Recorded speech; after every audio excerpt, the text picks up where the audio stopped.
Hello friends, नमस्कार। मैं उत्तम सिंह राणा और आज मेरे हाथ में जो पेपर है ये बहुत अच्छा पेपर मेरे को मिला है। ये है 2016 का। 2016 का मैंने एक पेपर पहले भी सॉल्व किया है। ये उसका दूसरा सेट है, क्योंकि एक वर्ष में कई सेट बने होते हैं। वो वाला वीडियो नहीं देखा है उसका भी लिंक मैं इस डिस्क्रिप्शन बॉक्स में दे दूंगा। और मैं आपको बता दूं, आज मेरे साथ मेरे 3 स्टूडेंट बैठे हैं। बिना देरी किए हुए सीधे शुरू करते हैं। और सबसे पहले इस पेपर में करेंगे मैथ। यदि 34.34 को 17 से भाग दिया जाए तो भागफल क्या होगा? 17 दूनी 34। ये तो हो गया। अब ये दशमलव यहाँ चला जाएगा, यहाँ कुछ नहीं बचा है तो यहाँ उतरेगा 3। अब भाग नहीं जाता तो हम क्या करेंगे? 0 बार भाग देंगे। अब यहाँ फिर घटा के बचा 3। अब फिर यहाँ 4 उतर गया तो 17 दूनी 34। तो आप लोगों का सही है ये जी 2.02।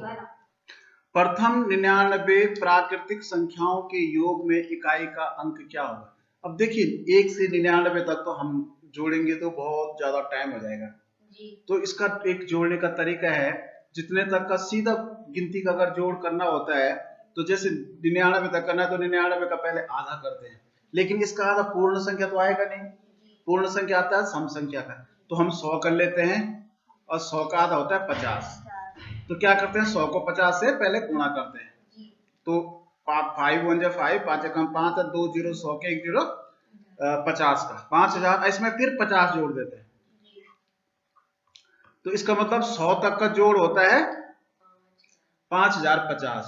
तो 99 तक का जोड़ कितना होगा? इसमें से एक अलग हमने जोड़ा था तो 100 वाली डिजिट थी, तो इसमें 100 कम करना पड़ेगा कि नहीं करना पड़ेगा? तो इसमें 100 कम कर दीजिए तो 4950। तो इकाई का अंक क्या होगा? 0। तो हम 98 से भी कर सकते हैं। देखिए एक बार, तो 98 का आधा कितना होता है? 98 का आधा 49 होता है। तो इसमें 49 से गुणा करो जरा, कितना होता है? तो बोलो इसका 4802 आया। फिर इसमें 49 जोड़ दिया 4851। फिर क्योंकि हमने ये तो जोड़ा नहीं, हमने तो 98 तक का किया है। फिर इसमें 99 जोड़ देंगे तो देखो इसमें 9 और 1 10 का 0 आ रहा है कि नहीं आ रहा है? ये 7 10 9 12 11 14 के अगले 2 पद। अब क्योंकि देखिए भाई यहाँ पहले 7 था, फिर बड़ा 10 हुआ, फिर घट के 9 हुआ, तो इसका मतलब हम सीधे 7 से 9 पे चले। 9 से 2 11, 11 और 2 13। तो इसका मतलब यहाँ पे 13 हो जाएगा। अब यहाँ से चलो 10 और 10 और 2 12, 12 और 2 16, यहाँ 16 हो जाएगा। तो बी वाला होगा। अब इसका गुणनफल करना है तो इसको गुणा करो आप लोग। 9 9 81 8, 9 9 81 8 89। 89 का 9 8, 9 9 81 8, फिर 89, फिर 8 9 9 81 8 89। इसका भी यही इतना ही आएगा। फिर तीसरे वाले का भी इतना ही आएगा। अब इन सबको जोड़ दो। क्या इतना आ रहा है? 99 89001। 250 मीटर लंबी एक रेलगाड़ी 36 किलोमीटर प्रति घंटा की दर से चल रही है। वह एक खंबे के पास से गुजरने में कितना समय लेगी? अब क्योंकि यहाँ खंबा है, अब खंबे में यहाँ से रेलगाड़ी है तो यहाँ पे केवल दूरी में क्या आएगी? रेलगाड़ी की लंबाई आएगी 250। अगर रेलवे स्टेशन होता, कोई प्लेटफॉर्म वैसा होता तो उसमें प्लेटफॉर्म की लंबाई भी जोड़ी जाती है। तो 250 मीटर में है भाई। तो इसको मीटर प्रति सेकंड 36 गुणा 5 तो 36 गुणा 5/18 क्यों करेंगे? क्योंकि इसको हम गुणा करते हैं मीटर प्रति सेकंड में बदलने। मीटर प्रति सेकंड में चाल, तो 18 कम 18 गुणित 36, तो 5 गुणित 10 मीटर प्रति सेकंड। ये इसकी चाल आ गई। अब इसको क्योंकि 1 सेकंड में 10 मीटर जा रहा है, तो अब हमें क्या ज्ञात करना है? इसका समय। तो समय बराबर क्या होता है? दूरी बटे 4। तो दूरी कितनी हो गई? 250। जो रेलगाड़ी की लंबाई है वही दूरी होगी। अब बटे 10, तो 0 से 0 कटा तो 25 सेकंड का समय लगा। एक वर्ग जिसकी भुजा 16 सेंटीमीटर है, तो सबसे पहले हम वर्ग बना दो। 16 सेंटीमीटर है। अच्छा, वह क्षेत्रफल एक आयत के क्षेत्रफल के बराबर है। एक आयत बना दो, इन दोनों का क्षेत्रफल बराबर है। क्या? इन दोनों का क्षेत्रफल बराबर है। तो क्षेत्रफल बराबर है, इसका क्षेत्रफल जितना है, क्षेत्रफल मतलब अंदर का घिरा हुआ बोबा, ठीक है ना, जिसकी लंबाई 32 है, इसकी लंबाई दे रखी है 32 सेंटीमीटर। तो पहले हम इसका क्षेत्रफल क्या कर देंगे, तो हाँ, तो इसका वर्ग का क्षेत्रफल क्या गुणनफल होता है 256 सेंटीमीटर स्क्वायर, यानी वर्ग सेंटीमीटर जिसे कहते हैं। अब इसका क्षेत्रफल भी 256 वर्ग सेंटीमीटर होगा।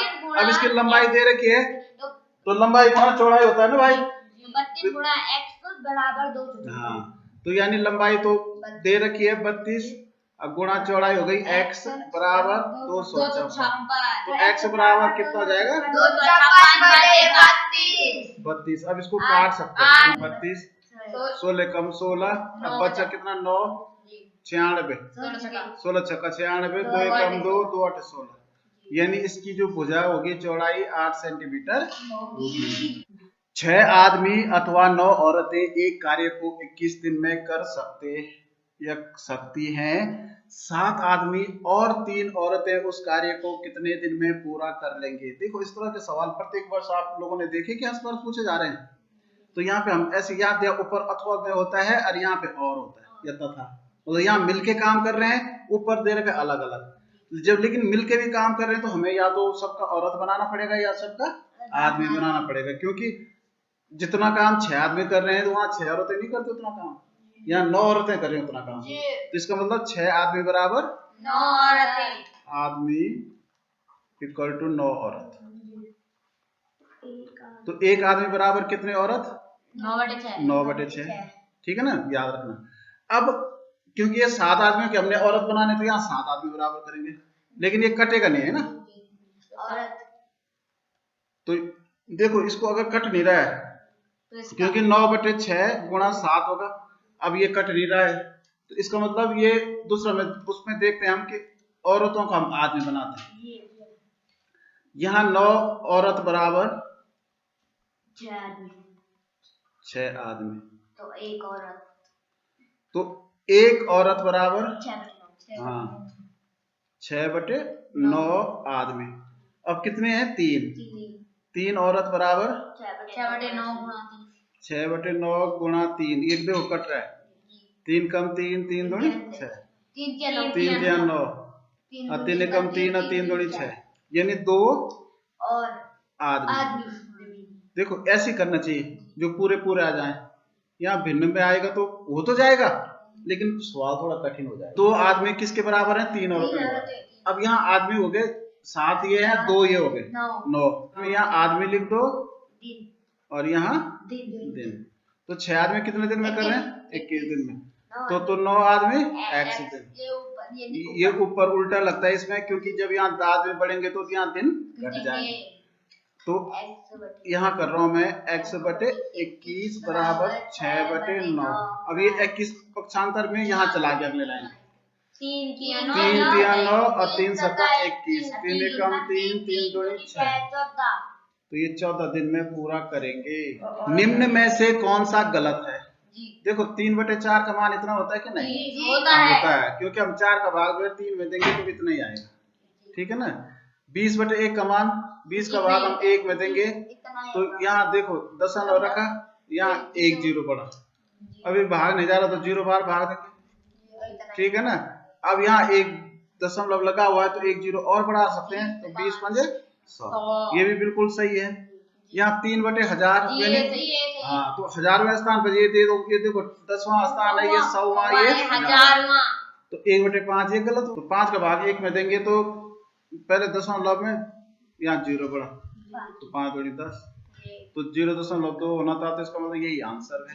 एक लकड़ी के घनाभ जिसकी विमाएं 9 सेंटीमीटर 12 सेंटीमीटर 15 सेंटीमीटर है को छोटे घनों में काटना है, बड़े से बड़े घन कितने काटे जा सकते हैं। देखिए इसमें हमें घन काटने हैं, तो बड़े से बड़ा घन, तो बड़ा सा बड़ा घन का मतलब उसकी अधिकतम माप क्या होगी, जो इन तीनों के सार्वगुणनखंड हो। सार्वगुणनखंड का मतलब जो इनका 900 हो, तो 9 का भाग हम देंगे 12 में, 900 ज्ञात करने के लिए, तो 9 एकम 9 बचा 3, अब 3 का भाग फिर देंगे 9 में, 3 तिया 9, तो इसका 900 आया 3। अब इसका भाग देखो 15 में भी जा रहा है, 3 5 15, तो इसका मतलब उसकी जो बीमा होगी, जो उसकी साइड होगी वो 3 सेंटीमीटर होगी। अब कितने घन काटे जाएंगे, तो क्योंकि हम इसका पहले आयतन, इसका पूरे बड़े घन, जो बड़ा घनाभ है इसका आयतन 9 गुणा 12 गुणा 15 होगा, और जो छोटे काटे जा रहे हैं ये घन काटे जाने, तो 3 गुणा 3 गुणा 3 होगा। अब इसको काटो तो 3 3 9, और ये 3 और 3 कट गया, और 3 एकम 3 और 3 चौको 12, 15 चौको 60। इसका मतलब 60 घन काटे जाएंगे। एक व्यक्ति ने 1 रुपए की 6 के भाव से टॉफियां खरीदी। देखो भाई 1 रुपए की 6 यानी 6 टॉफी का क्रय मूल्य, पहले इसको समझो। 6 टॉफियां कितने की आ रही हैं? 1 रुपए की, ठीक है ना, 1 रुपए की। वह 1 रुपए की कितनी टॉफियां बेचे कि 50% का लाभ? तो पहले एक टॉफी का निकाल दो, एक टॉफी का 1/6 रुपए। वह 1 रुपए की कितनी टॉफियां बेचे कि 50% लाभ? अब यहाँ 50% लाभ कमाना चाहता है, तो एक टॉफी का क्रय मूल्य 1/6, तो इसका हम 50% निकालेंगे पहले। 6 का 50% बने 50/100। अब इसको काटो तो ये तो कट जाएगा, 1/12। अब 5 एकम 5, 5 दूनी 10, तो ये 1/12 हो गया। 1/12 रुपए का प्रॉफिट लेगा। तो ये जितना क्रय मूल्य उसमें जुड़ेगा प्रॉफिट, कि नहीं जुड़ेगा?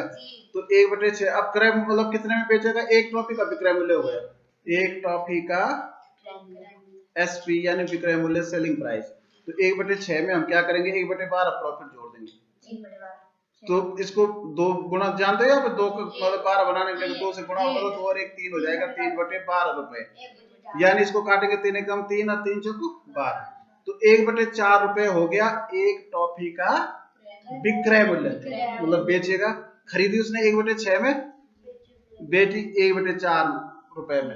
अब क्योंकि अब वो 1 रुपए में कितनी टॉफियां बेचे कि 50% का लाभ हो। अब यहाँ पे हम यहाँ पे समझेंगे कि 1/4 रुपए में मतलब बेचेगा, कितनी टॉफी बेच रहा है? एक ही टॉफी तो बेच रहा है, एक टॉफी बेच रहा है ना, तो 1 रुपए में कितना बेचेगा? तो 1 इसमें भाग देंगे 1/4 करेंगे, नहीं 1/4 होगा, तो यानी ये जो नीचे का 4 है गुणा में ऊपर चला जाता है, तो ये 4/1 हो गया, मतलब 1 रुपए में 4 टॉफी बेचेगा। 12 बिस्कुट के पैकेटों का मूल्य 132 है। इसी प्रकार 36 बिस्कुट के पैकेटों का मूल्य कितना होगा? तो इसके कई तरीके हैं। अगर आप चाहो एक तरीका इसमें एक तरफ जो है बिस्कुट, ये भी कर सकते हैं, एक का निकालेंगे, यहाँ बिस्कुट लिख देंगे हम और यहाँ मूल्य लिख देंगे, तो ऐसा भी निकल जाता है। तो पहले 12 बिस्कुट के पैकेट 132, अब 36 का मूल्य x। अब यहाँ तीर की तरफ, यहाँ दोनों एक ही तरफ लगेगा, क्योंकि बिस्कुट बढ़ेंगे तो यहाँ मूल्य भी बढ़ेगा।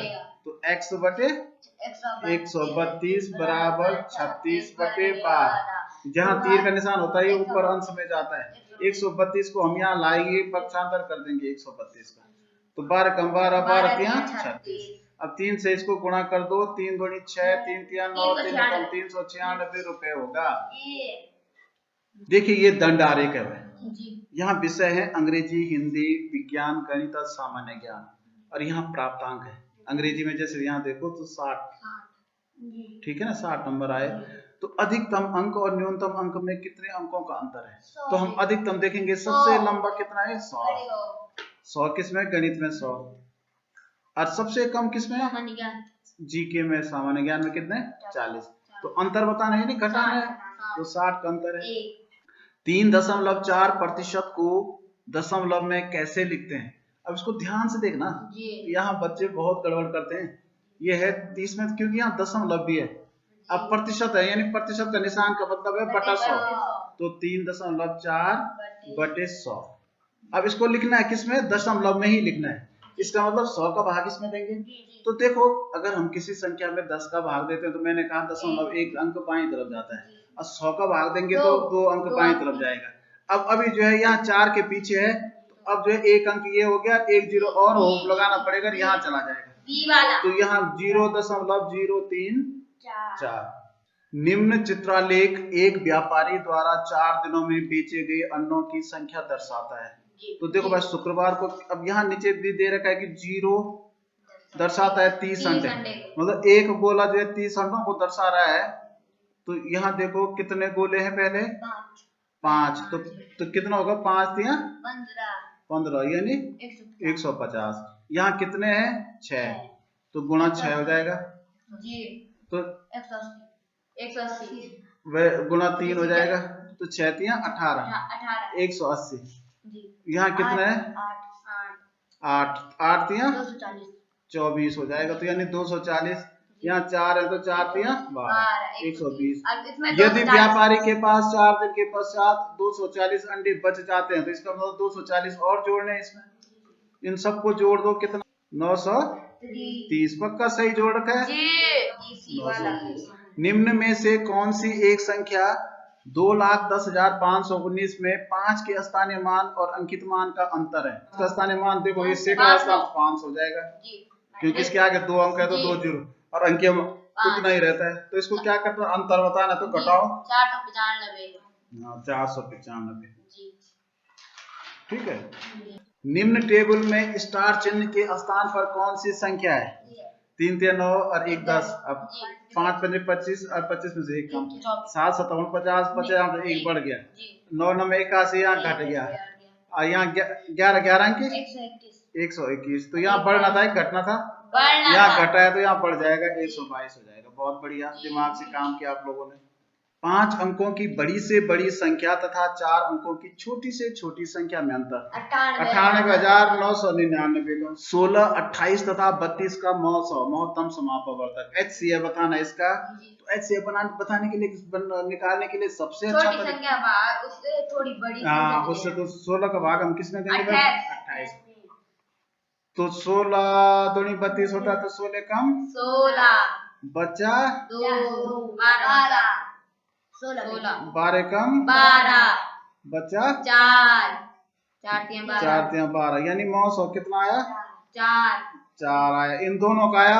अब हम 32 में तो देखेंगे भाग जाता है 4 का कि नहीं, तो जाता है, 4 8 32, तो 904। वह छोटी से छोटी संख्या कौन सी है जिसे यदि 18 20 और 30 से भाग किया जाए तो हर अवस्था में 5 शेष हो। तो देखो, हाँ, छोटी से छोटी संख्या, यानी हमें क्या निकालना है इसका, जैसे 2 2 9 18 2 दशमलव 2 कम 2 और 2 15। अभी 2 का जा रहा है,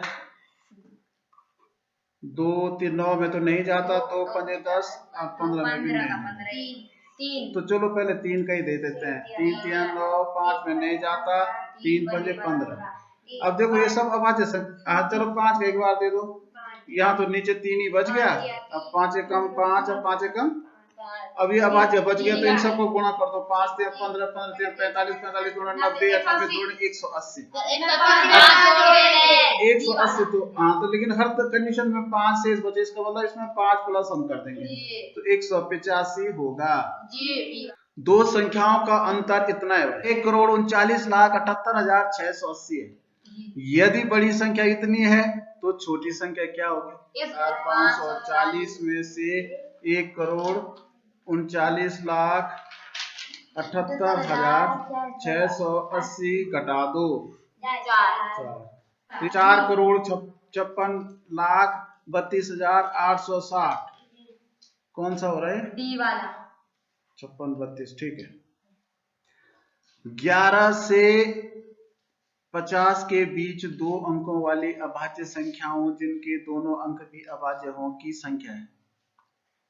11 से 50 के बीच 2 अंकों वाली जी अभाज्य संख्याओं जिनके दोनों अंक भी अभाज्य हों।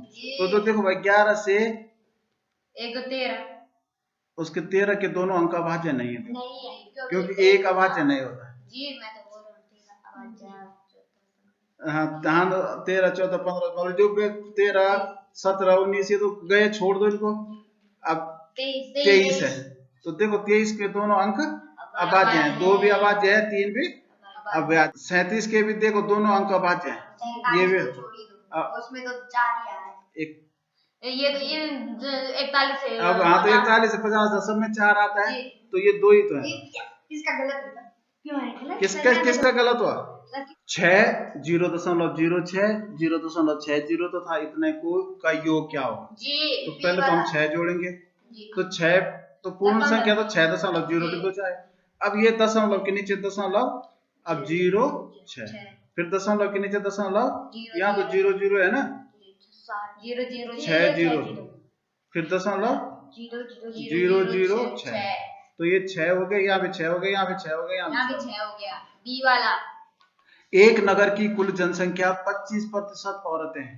जनसंख्या की 25% क्या है? औरतें। 40% आदमी हैं, शेष बच्चे हैं, तो बच्चे कितने प्रतिशत हैं? जी। तो क्योंकि टोटल प्रतिशत का मतलब होता है 100 पर।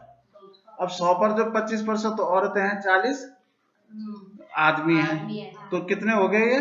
65। तो 100 में से 65 कम कर दो तो बाकी वही, तो ये बचे 35।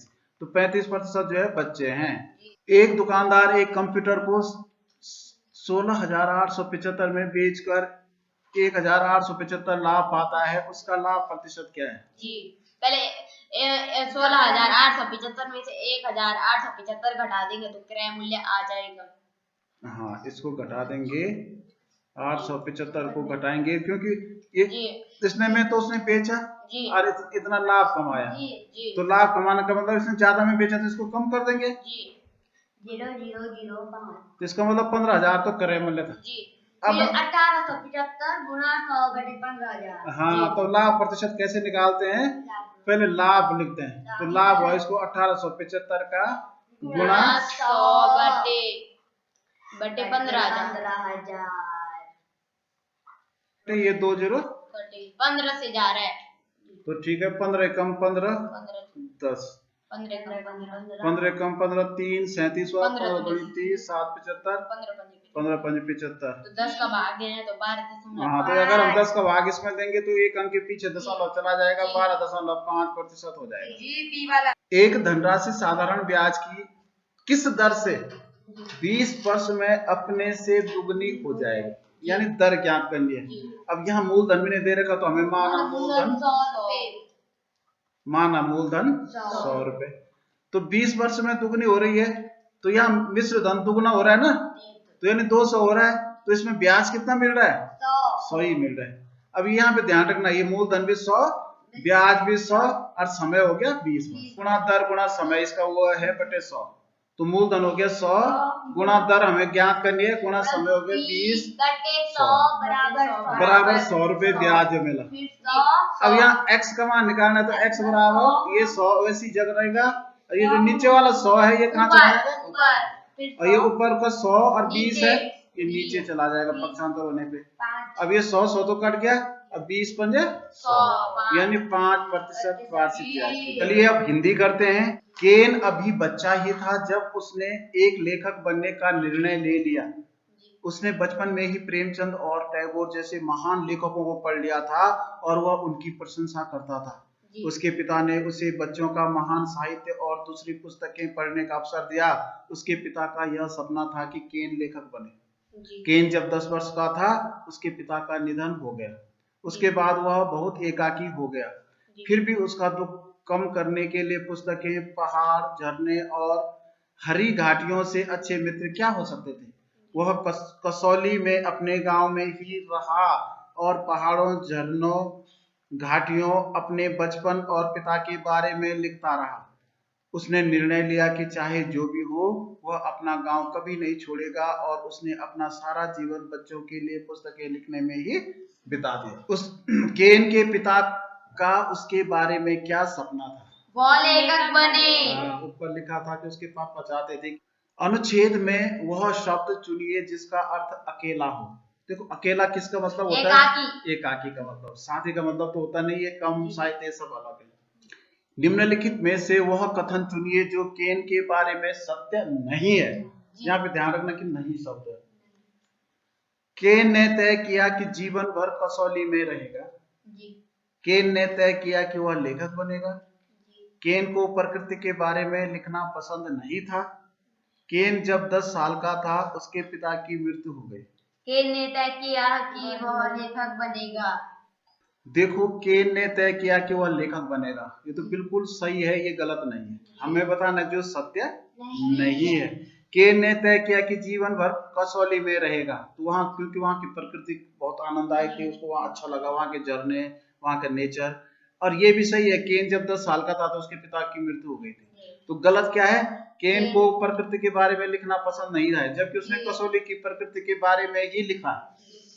निम्नलिखित में से कौन सा शब्द भाववाचक संज्ञा, ये तो बहुत ही अच्छा प्रश्न है। देखो घाटियां, ये तो घाटियां तो हो ही नहीं सकता, क्योंकि ये तो जगह का नाम है। भाववाचक मतलब जहाँ भाव पैदा होता है। देखो बचपन जो है भाववाचक संज्ञा।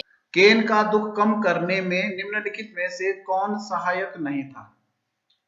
तो कौन, किसका दुख, मतलब उसकी पुस्तकें तो सहायक थी, पहाड़ियां, झरने और उसका पिता। उसके पिता नहीं थे, क्योंकि उसके पिता तो स्वर्गवास हो गया था उनका, तो उसके पिता नहीं थे, यही उत्तर होगा।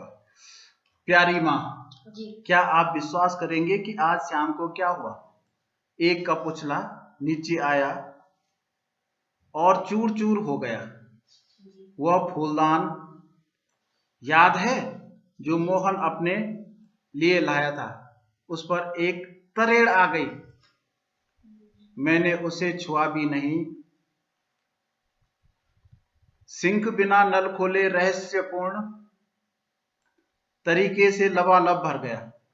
वह बिल्ली लीली वॉशिंग मशीन में बंद होकर म्याऊं कर रही है। पता नहीं कैसे मशीन खुली और बंद हुई। जब मैं आपको यह पत्र लिखने मेज पर बैठा तो अचानक बत्ती चली गई। मैं बाहर लॉन में आ गया तो वह घड़ा लुढ़कने लगा। सच कहूं माँ, मैं भयभीत हूं। आपने कभी नहीं बताया कि यह घर भुतहा है, भुतहा। लेकिन यह बताइए कि आप इस भूत को अपने बस में कैसे रखती हैं? आपका पुत्र राहुल। पत्र किसने लिखा? लिली ने, राहुल ने, मोहन ने, भूत ने? राहुल ने। वहां सबसे लास्ट में लिखा है आपका पुत्र राहुल। भुतहा मकान उसे कहते हैं, किसे कहते हैं? जहां भूत आते हैं, जहां भूत आते हैं उसे भूतहा कहते हैं। आपके विचार से भूत ने क्या नहीं किया? पत्र लिखना। कब तोड़ा था उसने?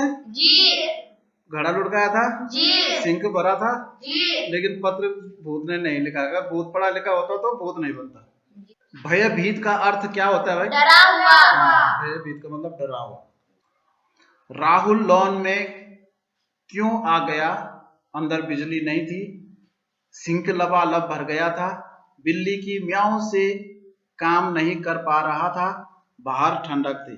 ऊपर बात आई थी कि अंदर बिजली चली गई और मैं लॉन में आ गया, तो इसका मतलब बिजली चली गई, इसलिए। आम को फलों का राजा कहा जाता है। यह भारत का राष्ट्रीय फल है। क्या आप जानते हैं कि आम कहाँ उगाए जाते हैं? आम पेड़ों पर लगते हैं। आम के पेड़ सदाबहार होते हैं। आम का पेड़ 60 फीट तक बड़ा हो सकता है। अच्छी फसल के लिए आम के पेड़ों को गर्म शुष्क मौसम चाहिए। भारत में सबसे अच्छी किस्में गर्मियों में प्राप्त होती हैं। रोपे जाने के 4 से 6 साल में आम के पेड़ में फल आते हैं। फल सुनहरे पीले, हरे, गहरे लाल रंग के होते हैं। फल का गूदा साधारणतया हरा, संतरी पीले रंग का होता है। यह बहुत स्वादिष्ट, गंध से भरा, मीठा और रसीला होता है।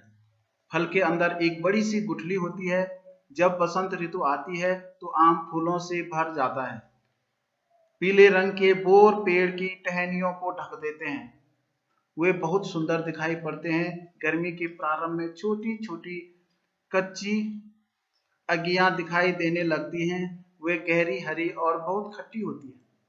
ज्यों-ज्यों गर्मी बढ़ने लगती है, आम पकने लगते हैं। जब सचमुच तेज गर्मी पड़ती है तो आम पीले रसीले फल के रूप में पक जाते हैं। आम की प्रकृति बड़ी सुंदर होती है। हमें पुरानी कलाकृतियों में, मूर्तियों में तथा साड़ियों और कपड़े के अन्य प्रकारों पर यह आकृति दिखाई पड़ती है। पहला प्रश्न है, आम को फलों का राजा कहा जाता है क्योंकि? देखो, इनमें अगर हम देखें चारों विकल्पों में तो सबसे सटीक है, यह सुंदर और स्वादिष्ट होता है। प्रश्न भी हल कर देते हैं। पके आम का गूदा होता है। आम का गूदा होता है, वो होता है गहरा संतरी और पीले रंग का। ऊपर बात आई है। सबसे अच्छे आम मिलते हैं? गर्मियों में, वसंत ऋतु में। वसंत ऋतु में तो फूल लगते हैं, गर्मियों में होते हैं आम। ये गर्मियों के प्रारंभ, सबसे अच्छे आम गर्मियों में ही होते हैं। ऊपर बात आई है सबसे, किसका गलत हुआ? हाँ, तो पका का विपरीत अर्थक कच्चा, कच्चा। हाँ, तो इसका होगा पका का उल्टा क्या हो जाएगा? कच्चा।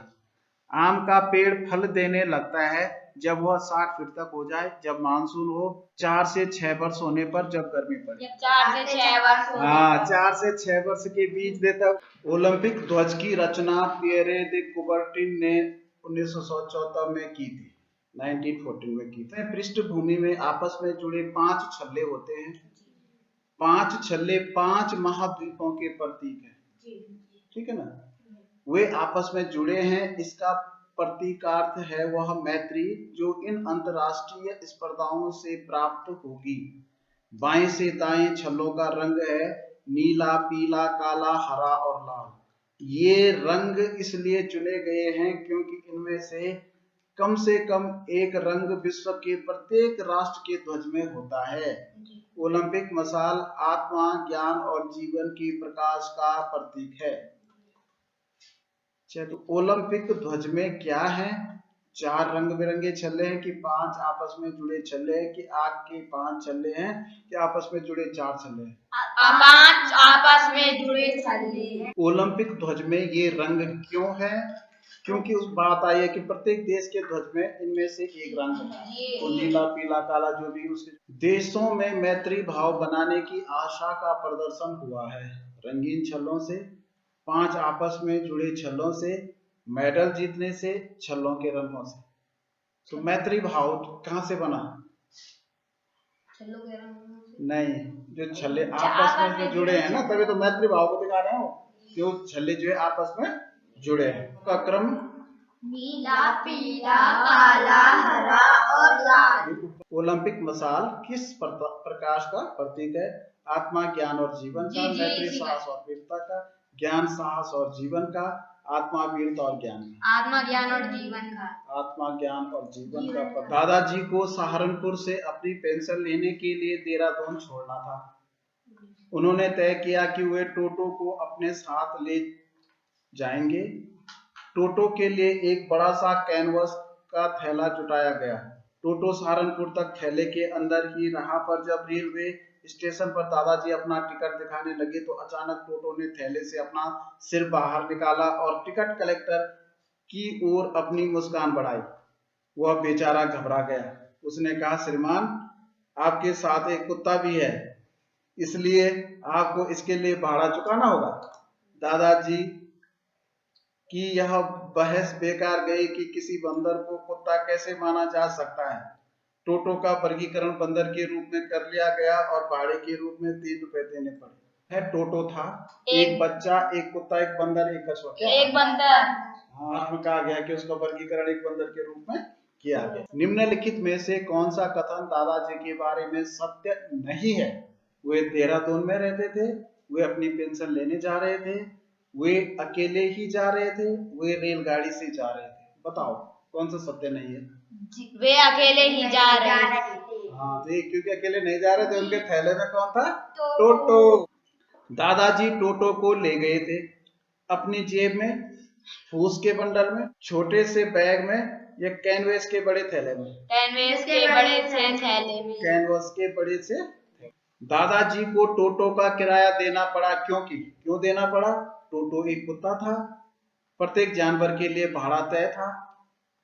टिकट कलेक्टर घबरा गया था। टोटो का वर्गीकरण कुत्ते के रूप में कर लिया गया। टिकट कलेक्टर घबरा गया था। प्रत्येक जानवर टोटो एक देखो, प्रत्येक जानवर के लिए भाड़ा तय था, इसलिए देना पड़ा। क्योंकि वो कुत्ता होता तब भी देना पड़ता, और वो बंदर के रूप में उसका वर्गीकरण किया गया तब भी दिया। उपर्युक्त घटना से पहले क्या हुआ? दादाजी ने टोटो का भाड़ा चुकाया, दादाजी ने अपने कछुए को बाहर निकाला, टोटो टिकट कलेक्टर पर मुस्काया, टोटो ने अपना सिर थैले से बाहर निकाला। टोटो ने अपना सिर थैले से बाहर। उपर्युक्त घटने से मतलब है कि ऊपर जो प्रश्न आया था कि दादाजी को टोटो का किराया देना पड़ा। तो क्यों देना पड़ा? क्योंकि वो तो छुपा रखा था दादाजी ने, तो उसने अपनी टोटो ने अपना सिर थैले से बाहर निकाला, इसलिए कंडक्टर ने उसको देख लिया, मतलब टीटी ने देख लिया, सॉरी कंडक्टर ने, टीटी ने उसे देख लिया था, इसलिए उसको किराया देना पड़ा। चलिए अब हम करते हैं मेंटल एबिलिटी वाले। तो सबसे पहले ये जो 4 आकृतियां दी हैं, इसमें आप लोगों ने अलग छांटना है, अलग क्या है, तो बताइए इसमें अलग क्या है? सी वाला। सी वाला क्यों अलग है? क्योंकि ये त्रिभुज है और ये मतलब ये सब वैसे है चौड़े में, और इसका वो देखो ये अधिक कोण त्रिभुज है, तीनों अधिक कोण त्रिभुज, क्योंकि इनका एक कोण अधिक कोण है, ठीक है ना, और ये इसमें सारे न्यून कोण है। इसमें बताओ अलग क्या है? इसमें चौथा अलग है, सब में 90 डिग्री का। तीसरा बताओ, देखो इसमें एक तीर इधर है, हाँ देखो ये सब बीच में ये किनारे पे, तो ये अलग है, ठीक है ना, ये स्टूल है, देखो हाँ देखो ये इसके दोनों तरफ गोल है, और सबके सी का एक तरफ अलग है, एक तरफ गोल है। इसमें अलग क्या है? डी क्यों अलग है? क्योंकि ये अंदर बाहर अलग अलग है। कि आप लोगों ने इसका क्या लिखा? चौथा लिखा, जबकि चौथा नहीं है। सुनो, क्योंकि ये अंदर बाहर से अष्टभुज है, अंदर 7 भुजाओं की आकृति है, ये बाहर पंचभुज है, अंदर चतुर्भुज है, ये बाहर चतुर्भुज है, अंदर त्रिभुज है, और ये अलग है, यहाँ बाहर त्रिभुज है, तो अंदर जो है वृत्त है।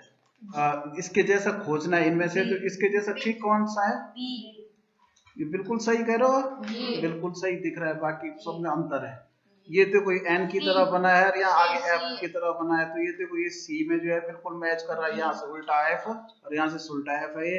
ये मंदिर के जैसा बना है, यहाँ स्टार है, यहाँ वृत्त है, तो मंदिर के जैसा ये यहाँ पे इसमें ये हो गया, और देखो इसमें यहाँ बिंदी इस तरफ आ गई, और ये सी में बिल्कुल सही है। देखिए यहाँ देखिए ये झंडा है, इसी के सेम झंडा, या क्या पहला ही मैच कर रहा है ना, ये देखो ये बिल्कुल ऐसा ही है, ऐसे ही है, ऐसे ही है। और दूसरे में क्या अलग है? यहाँ देखो यहाँ डबल परत हो गई इसमें जो है। यहाँ तीसरे में क्या अलग है? यहाँ चौथे के अंदर बिंदी गायब है। तो ये इस तरह से आप लोगों ने बड़े गौर से इनको देखना है। ये इसको देखो, इसी के जैसे ऊपर ऐसा त्रिभुज बना है, इसमें तो है नहीं, बी में बना है, तो बी में ये लाइन भी है, ये नीचे बिंदी भी है, बिल्कुल सही है। 3 आकृतियां फुल रही है, खाली वाली जगह पे आपने देखना है।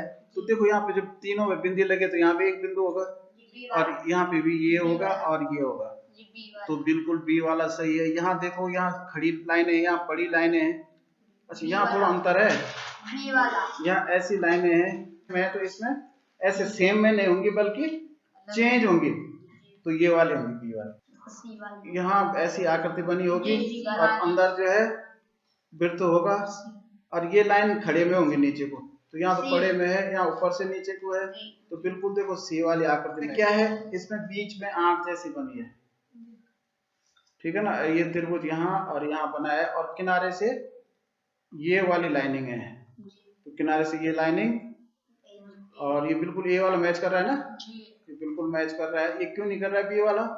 इसकी आंख काली नहीं है, और यहाँ सी का उल्टा है, इसका ऊपर से यहाँ है, और इसका भी इसकी गलत डायरेक्शन।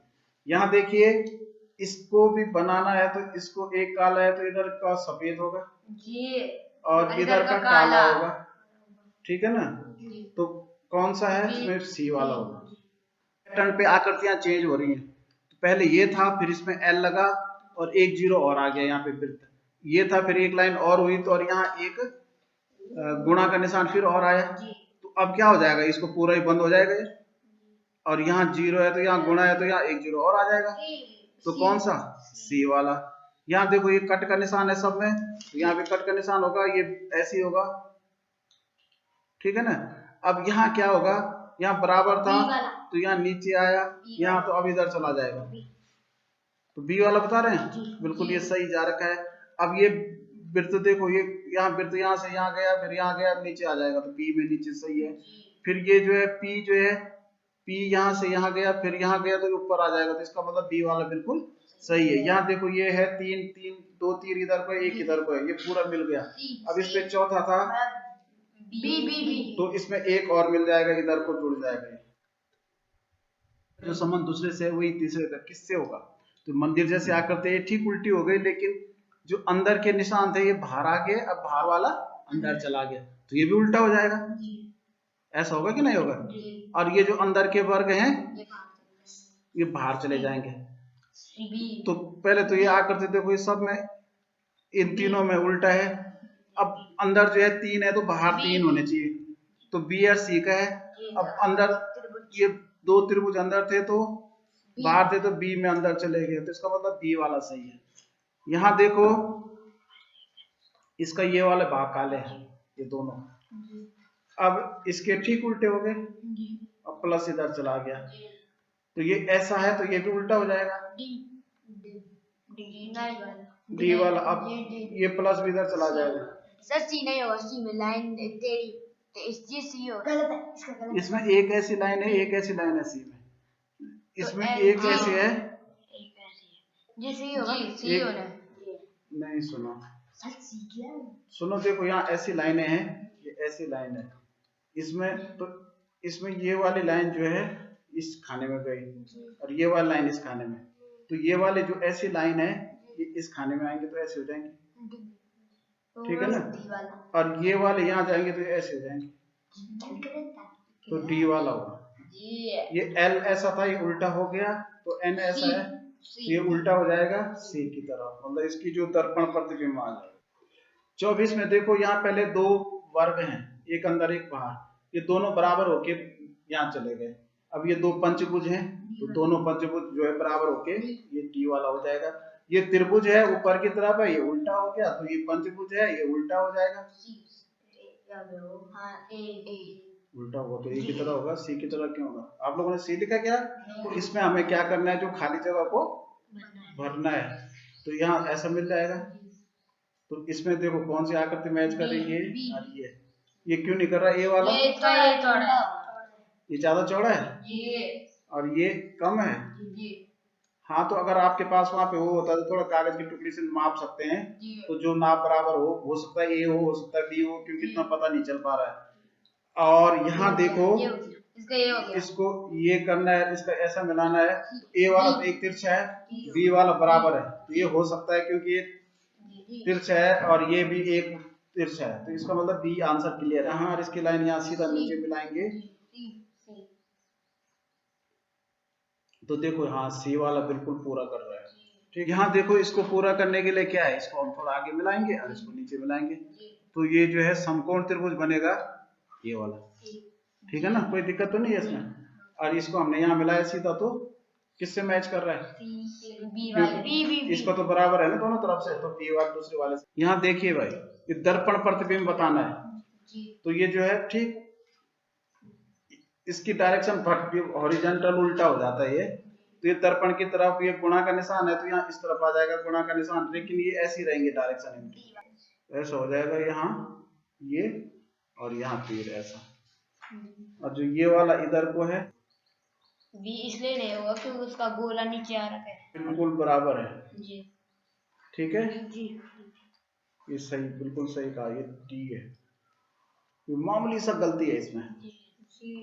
यहाँ देखो ये इस तरफ शीशा है तो ये प्लस का निशान ऐसे रहेगा, और ये वाला जो है इस तरफ आ जाएगा, ये माइनस में इस तरफ आ जाएगा, और ये क्या डिवाइड का निशान है, और ये जो है गुणा का निशान है, तो बताओ कौन सा है? बी वाला है। यहाँ देखो ये आदमी है तो इसके जो है ये 2 लड्डू इस तरफ आ जाएंगे, ठीक है, और ये जो शीशे के अपोजिट है तो यहाँ भी ये शीशे के अपोजिट ही रहेगा, तो बिल्कुल ए वाला मैच कर रहा है। पैर MOW लिखा है तो यहाँ जो है W पहले आ जाएगा, O ऐसे रहेगा और M भी वैसे रहेगा, तो B वाला हो जाएगा। यहाँ 259 है, ये 9 जो है ऐसा हो जाएगा, ठीक है ना, ये 5 जो है ऐसा हो जाएगा और 2 भी ऐसा हो जाएगा, तो कौन सा है? 259 बिल्कुल सही है। ये कागज मोड़ा हमने पहले एक बार ये त्रिभुज की तरह यहाँ मोड़ा, फिर यहाँ से हमने ऐसा एक बार फिर यहाँ मोड़ा, अब यहाँ मोड़ने के बाद क्या किया इन्होंने, काट दिया यहाँ से ऐसे में। अब क्योंकि हमने दोबारा यहाँ मोड़ा था, जब हम यहाँ खोलेंगे तो यहाँ भी कटा हुआ रहेगा ऐसा, यहाँ पे कटा हुआ है तो यहाँ भी, और फिर जब 2 फोल्ड खुलेंगे इसके तो यहाँ भी कटा हुआ हो जाएगा और यहाँ भी कटा हुआ हो जाएगा, तो कौन सा होगा, ठीक है ना। यहाँ देखो ये कागज हमने नीचे को मोड़ा एक बार, फिर इधर को मोड़ा, फिर एक मोड़ और दिया इस पे देखो, और यहाँ से काटा, और एक नीचे अच्छा हल्की सी डंडी मार रखी है इन्होंने। अच्छा फिर जब हम खोलेंगे तो क्या हो जाएगा ये ऐसा, और डंडी पूरी बन जाएगी जी, डंडी पूरी। और यहाँ फिर ये 2 बार ऐसा हो जाएगा, फिर 2 डंडी आ जाएंगी, फिर ऊपर भी ऐसी होगा जी ये जी, ये होगा और सी वाला, सी वाला बी होगा, बी होगा, हाँ मतलब बी बी। और ये डंडी यहाँ पे डंडी मार रखी है तो ये बी वाला ही होगा भाई। इसका क्या लगता है इसका? यहाँ देखिए यहाँ हमने नीचे को मोड़ा, फिर एक बार इधर को मोड़ा जी, फिर इसको ऐसे में एक बार मोड़ा हुआ, और यहाँ कटिंग कर दी, यहाँ ऐसा और यहाँ भी ऐसा। तो जब हम नीचे को खोलेंगे तो इसकी कटिंग जो है यहाँ भी जाएगी और यहाँ भी जाएगी, फिर इसकी चारों कटिंग इधर भी जाएंगी, वैसे भी 2 हो जाएंगी और यहाँ ऐसे हो जाएगा, ठीक है। तो ये जो है हाँ जो ये वाला था तो यहाँ भी बनेगा भाई, ठीक है ना, तो ये बिल्कुल बी की तरह बनेगा, यही आंसर है।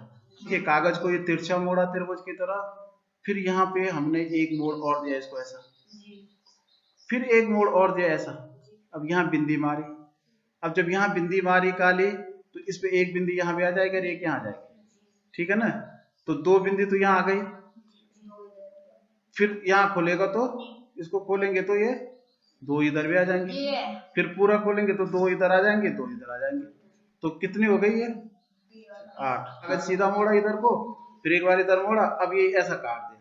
अब हम जब पहले इसको इधर को खोलेंगे तो इसकी जो ये कटिंग है ये उस साइड से, हाँ तो यहाँ भी जाएगी 2 कटिंग, और यहाँ नीचे भी जब खुलेगा तो यहाँ तो भाई यहाँ ऊपर की तरफ भी 2 कटिंग है तो नीचे को भी हो जाएंगे 2 कटिंग, तो यहाँ पे पूरा ऐसा हो जाएगा और नीचे से भी यहाँ भी ऐसा हो जाएगा। तो कौन सा सही है इसमें से? डी,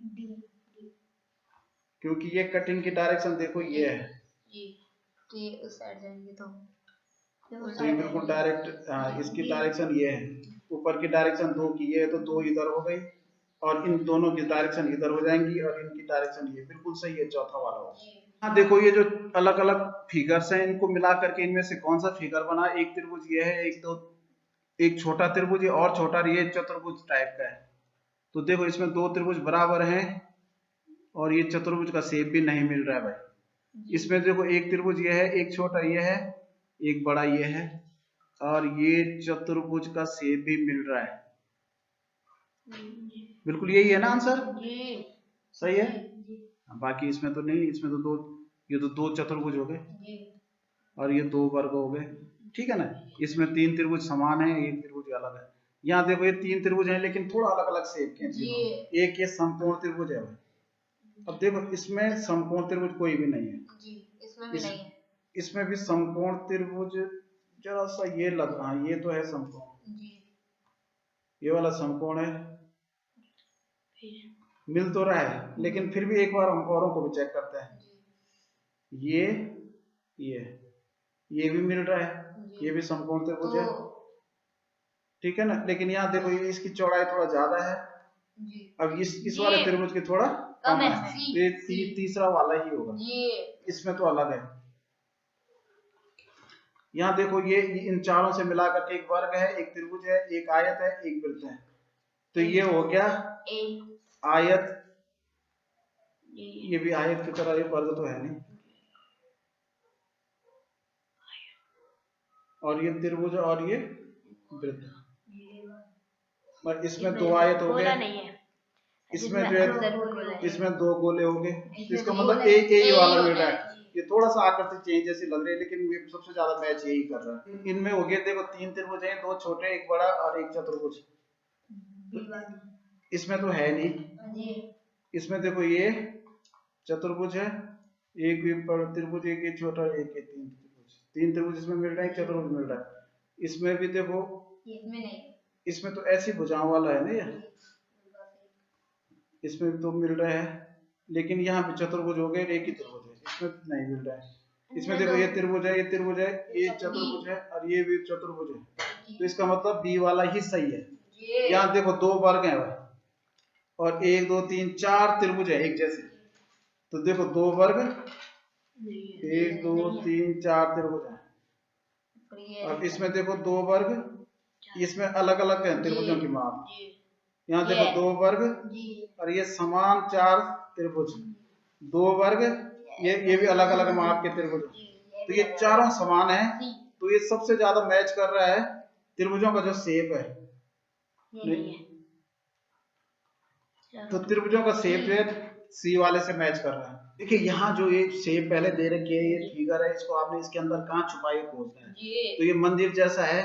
देखो इसमें तो कहीं मंदिर जैसा दिख नहीं रहा है, इसमें देखो ये दिख रहा है, ये और ये मंदिर जैसा, इसलिए आंसर ये होगा।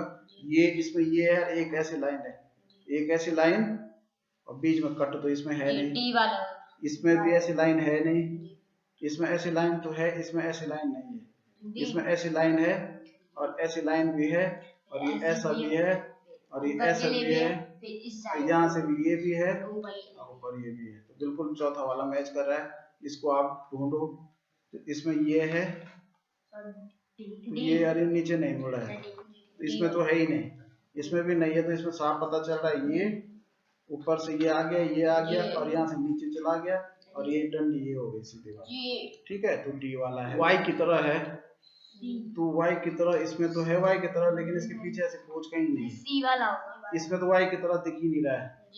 इसमें देखो ये वाई की तरह है, और यहाँ पीछे से ये भी है, ठीक है ना, इसी के अंदर छुपाइए। देखो 2 टी एक साथ, तो यहाँ पे देखो ए में 2 टी, यहाँ से ये लाइन और एक टी ये छुपे हुए हैं, ठीक है ना। तो इस तरह से ये पूरे 50 प्रश्न उसके भी हमने सॉल्व कर दिए हैं मेंटल एबिलिटी के, और हमारा पेपर हो गया समाप्त। अगर आपको अच्छा लगे तो इसको लाइक भी जरूर कीजिएगा, शेयर भी जरूर कीजिएगा और चैनल को सब्सक्राइब भी कीजिएगा। Okay bye.